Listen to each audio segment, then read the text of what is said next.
Welcome back to Tom. Today we're making these guys, ka'ak biscuits.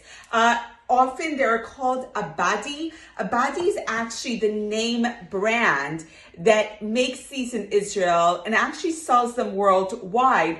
But their real name is ka'ak, which is Syrian savory biscuits. I grew up with my grandfather, my Saba Tzvi, making these.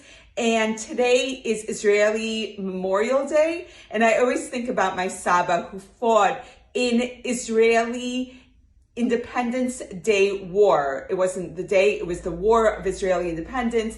And I remember really clearly him making these, like hundreds of them. So I'm super excited to make them today and share with you this recipe, which is delicious and Moorish. And once you make them and taste them, you'll want to make them often because they are so addictive and delicious. So let's get started. Let's make ka'ak biscuits, and there's a giveaway.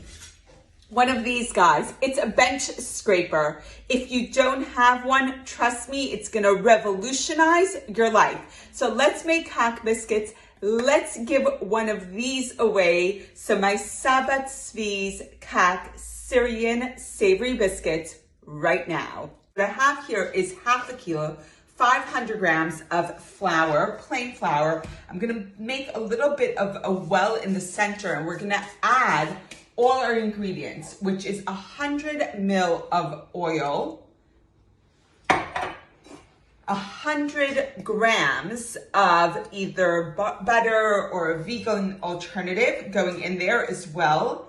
And then we have some dry ingredients going in. What I have is 1 teaspoon each of yeast, baking powder, and sugar, and 1.5 teaspoons of salt, all going in there as well.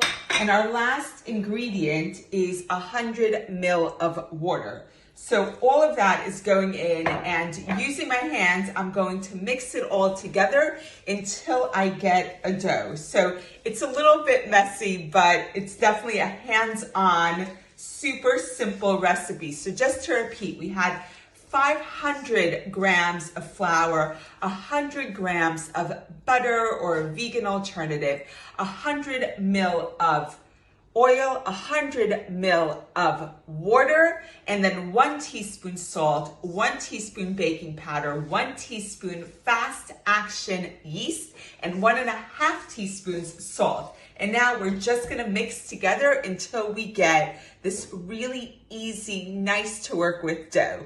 So just pointing out, there's also an alternative. You could do it by hand and knead, or you could put all the ingredients in your machine with a dough hook and let the dough hook do the kneading. Either way, it should come together, but if you feel like you need a little bit of extra help, like me, you're exhausted in the morning, try a dough hook. It'll do the same job and it'll be great. So either way, put your dough together. It is absolutely delicious and worth the effort. So our dough has come together. As you can see, if you need a little more water or a little more flour, as you put it together, that is great. Just go for it. And what I'm gonna do is I'm just gonna pinch off little bits of dough, about an inch worth, and then roll it out into a long pencil-like shape. So I'm gonna keep on pinching and rolling, and then I'm gonna show you how to shape.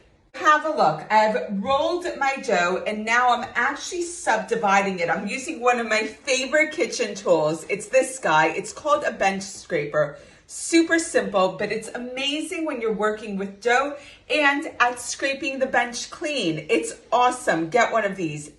Really incredible. In fact, let's give one of these away. Let's do a competition with a bench scraper.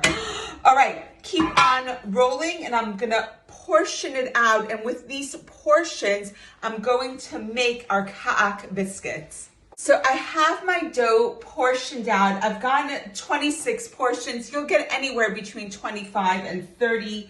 And I'm just rolling it out to about the length and the thickness of a pencil. And my real memory as a child is seeing my Saba roll and shape these super fast. So I've rolled it out. pencil shape, and basically all you do is make it into the shape of a wreath, I guess. Just fold it over and then straight onto your baking sheet, where these guys are gonna rise for half an hour. So I'm gonna keep on rolling and shaping, and we are gonna have loads of cake biscuits ready to rise.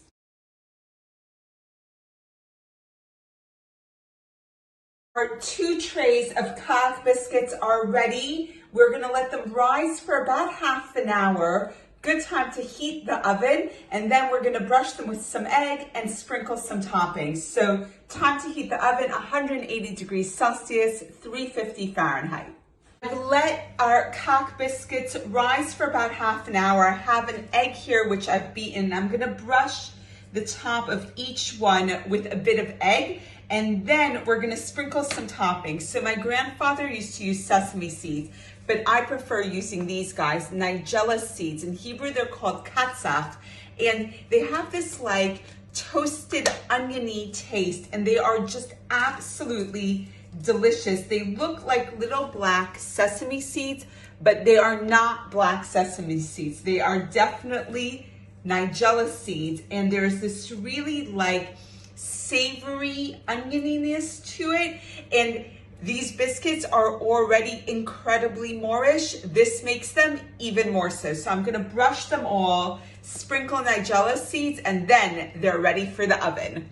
Our cake biscuits are brushed, they're sprinkled, and they're ready to go into the oven. How awesome do those look? So you want them in the oven for half an hour. You want them to get crisp on the outside and cooked through in the center. These should not be gooey in the center. They are a savory cracker type biscuit, so you really do need them to cook all the way through. You may have to take one out, break it open, make sure it's cooked through. So into the oven they go, 180 degrees Celsius, 350 Fahrenheit for half an hour.